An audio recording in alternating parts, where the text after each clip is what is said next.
One of the great things about being an evaluator or a coach in Toastmasters is you get to learn the code of done because you only have a very short amount of time to get your thoughts together and come up here and give what you hope will not be a capricious evaluation of the speaker.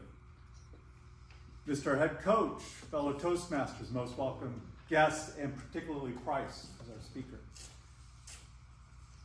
That was a really nice job that you could see of what the Toastmasters program can do. Because if you would have seen Price a dozen years ago when he first started, this would not have been as good a speech.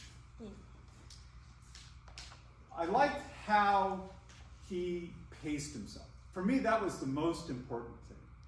Because when he started out in Toastmasters, with his accent and his rapid-fire pace, you had a really hard time understanding him.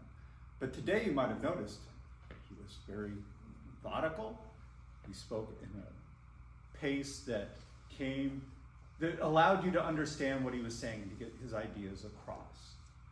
So that was something that is much improved over the last dozen years. And I think it's a tribute to him, but it's also a tribute to the program. I liked his gestures. You notice when he was talking about, he'd be over here and he'd talk about this and this. His gestures weren't too much, but they did accentuate what he was trying to get across.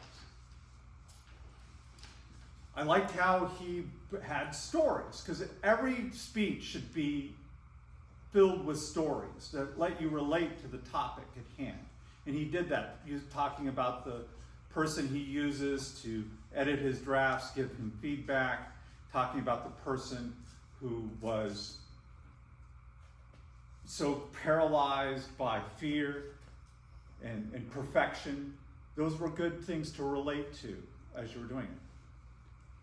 A couple of things that I thought could have been better. First off was right at the beginning of the speech. He came up, shook Bob's hand, and then before he established himself, even before he turned, he started his speech. Shake hands with the Toastmaster, plant yourself, then start. There is no rush. You can take a little time, get people looking at you. That was one thing. The other thing that I noticed was his eye contact was more at the wall than at the people. So lower your eyes just a little bit, make contact with individual people as you're going around. But all in all, that was a really nice speech showing that how much he has learned over the last dozen years. But again, I think it's a tribute to the Toastmasters program that he has made so much improvement and is now one of the best speakers in the district. Mr. Head Coach.